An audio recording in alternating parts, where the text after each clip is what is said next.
il est hors de question d'accepter que nos enfants puissent reproduire les antivaleurs à partir de la télé. Bon, malheureusement, ça a été mal interprété et je remercie les forces de l'ordre pour avoir évidemment travaillé avec professionnalisme sur cet état des choses. Donc il n'a jamais été question pour le ministre de la Justice de la République démocratique du Congo de pouvoir s'attaquer singulièrement aux homosexuels. Ça a été une campagne, une cabale montée de toutes pièces par les ennemis de notre peuple, les ennemis des Africains, les ennemis des Congolais. Et donc, c'est une opération qui a réussi et nous avons également à l'occasion lancé l'opération contre les nuisances sonores. Comme vous le savez, ce ne sont pas les textes qui nous manquent, mais c'est leur applicabilité ou application. Il y a des textes qui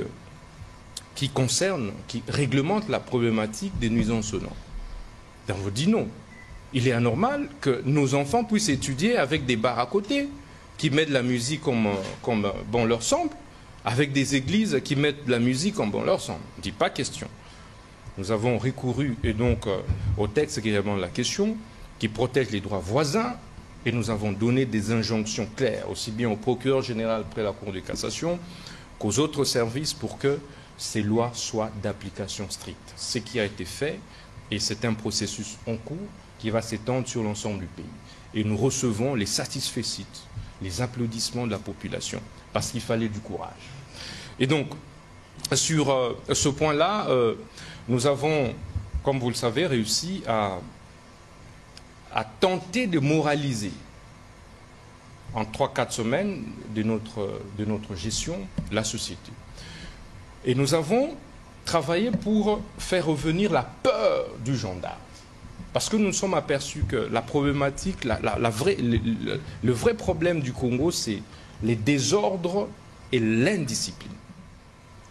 Voilà, monsieur le ministre d'État, ministre de la Justice, il y a beaucoup de sujets que vous abordez dans le cadre de vos responsabilités en tant que ministre de la Justice.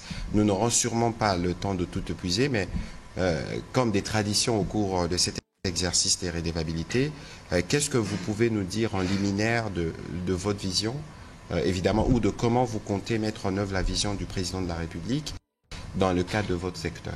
Vous savez, le chef de l'État, lorsqu'il nous a nommés, il nous a assigné un certain nombre de missions claires. C'est de faire l'état des lieux du secteur de la justice qualifié de malade.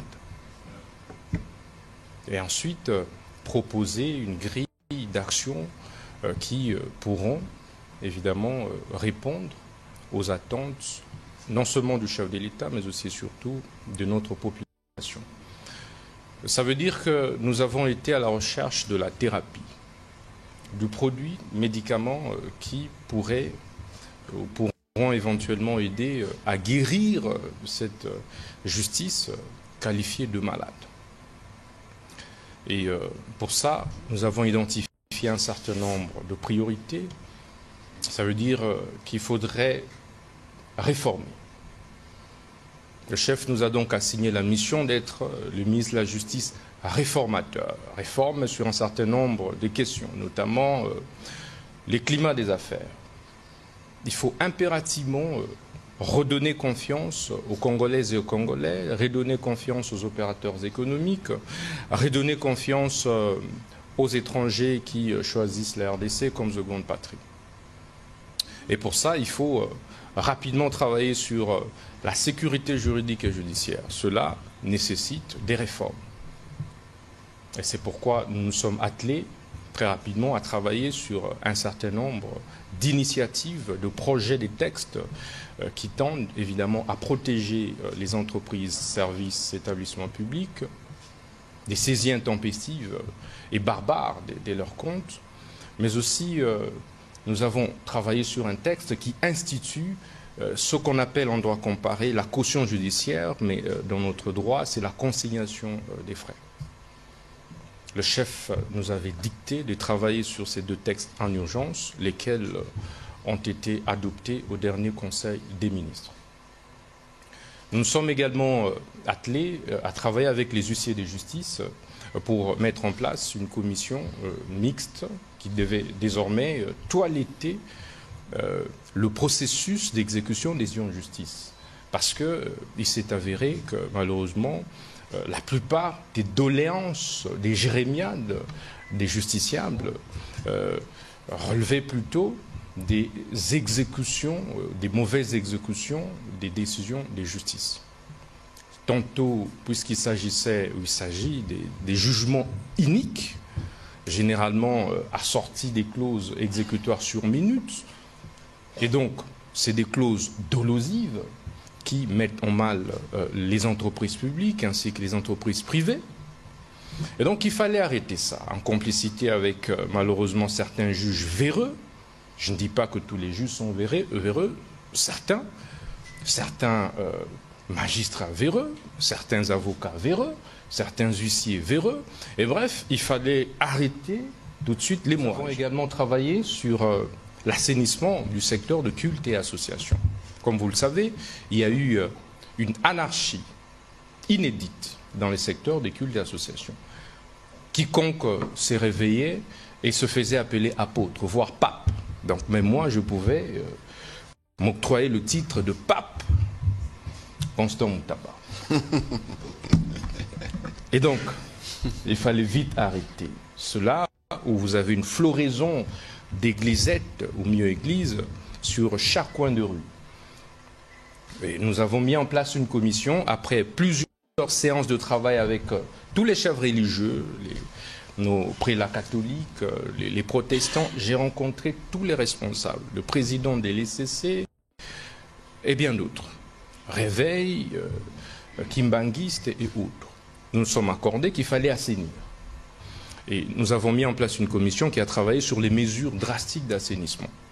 Et le samedi dernier, nous avons clôturé les travaux et les mesures ont été rendues publiques. Entre autres, nous avons interdit, de commun accord, de trouver des églises dans un rayon de 500 mètres.